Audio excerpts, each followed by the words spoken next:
Hello viewers, तो हम लोग कर रहे थे complete modern history for government exam. और आज के लेक्चर में हम लोग डिस्कस करेंगे कैसे कैसे जो अंग्रेज थे उन्होंने अपनी टेरिटरीज बढ़ाई थी। तो भैया उसके बारे में हम लोग डिस्कस करेंगे डिटेल से। तो अभी तक हम लोग पहले पोर्ट डिस्कस करते हैं कि अभी तक मैं थोड़ी अनाउंसमेंट कर दूं। हाँ, तो थोड़ी हमारी एंशियंट हिस्ट्री और मेडिवल हिस्ट्री कंप्लीट होकर प्लेलिस्ट में डाल चुकी है, तो जाइए विजिट कर लीजिए। और मॉडर्न हिस्ट्री की काफ़ी लेक्चर्स भी हम लोग कंप्लीट कर चुके हैं। जैसे कि पिछली बार हम लोगों ने बात की थी कि कैसे हुगली सिटी के अंदर इन्होंने जो अंग्रेज थे उन्होंने ट्रेड वगैरह करना स्टार्ट कर दिया था सात सूजा की मदद से। तो भैया हम लोग वही थोड़ा बहुत देखते हैं, फिर आगे बढ़ते हैं अपना चैप्टर के। तो भैया जैसा कि हमें पता है कि पहले मैं अपने हथियार की व्यवस्था कर लूँ। आ गया हथियार। तो अभी तक हमने देखा था कि अंग्रेजों ने काफ़ी जगह पे अपने ट्रेडिंग सेंटर खोल लिए थे और अंधा पैसा छाप रहे थे भैया। सबसे पहले इन्होंने सूरत में खोला था। सूरत में खोलने के बाद इन्होंने खोला था कहाँ पे, मद्रास में खोल लिया था। और यहाँ पे मसूलीपट्टनम में भी 1611 में खुल गया था। 1639 में मद्रास में खोल लिया था। और फिर यहाँ पे भी खुल गया था इनका, उड़ीसा के पास में भी खुल गया था।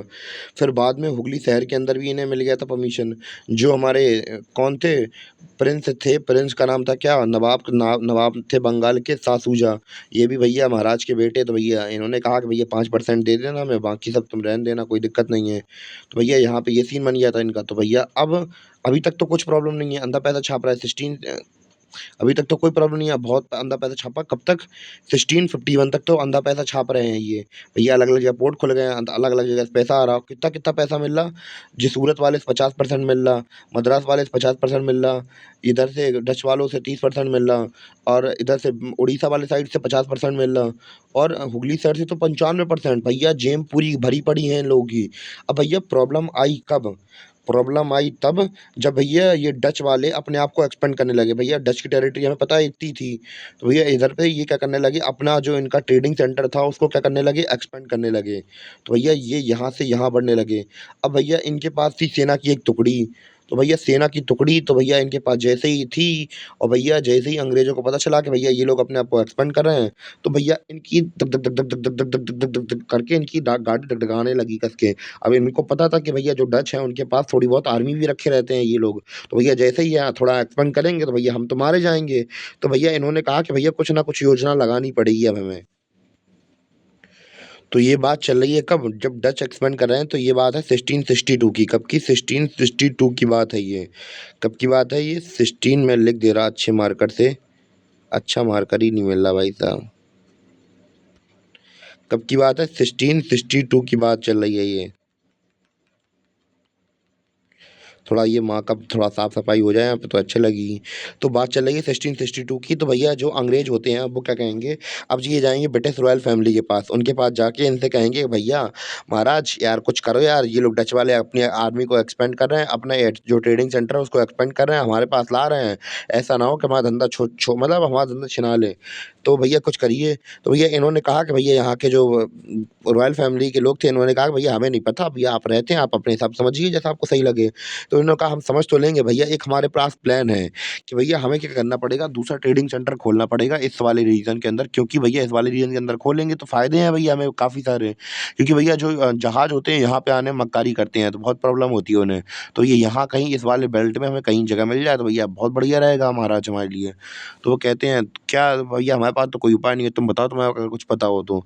तो भैया ये कहते हैं महाराज आइडिया तो है हमारे पास पर थोड़ा अजीब है।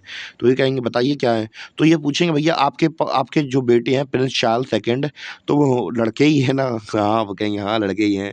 कहेंगे भैया हमारे पास एक लड़की है जो पोर्टुगीज रॉयल फैमिली है, उनकी वहाँ पे एक प्रिंसेस है, प्रिंसेस कैथरीन है। तो हम लोग ये सोच रहे थे कैसे भी करके इनकी शादी करा दें।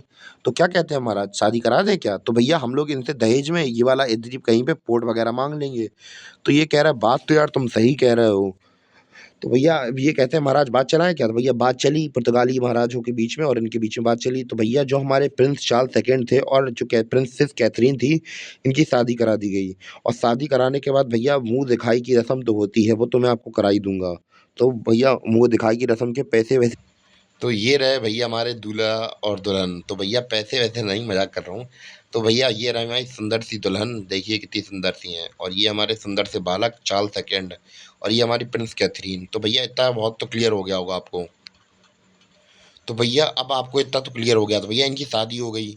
शादी होने के बाद जो हमारे जो बॉम्बे के हम लोग बात करें, बॉम्बे की शादी हो गई। शादी के बाद, शादी से पहले दहेज नहीं मांगा, शादी के बाद दहेज मांगा गया। शादी के बाद चंद सेकंड ने इनसे दहेज मांगा। इन्होंने कहा कि भैया हमें बॉम्बे वाला इलाका दे दो, हमें वहाँ पे थोड़ा काम वगैरह है। तो भैया दे दिया इन्होंने। अब भैया समझ तो गए कि भैया इन्हें ज़मीन चाहिए, इस वजह से इन लोगों ने हमारे साथ रिश्ता बनाया और हमसे हमारी बेटी की शादी कर ली।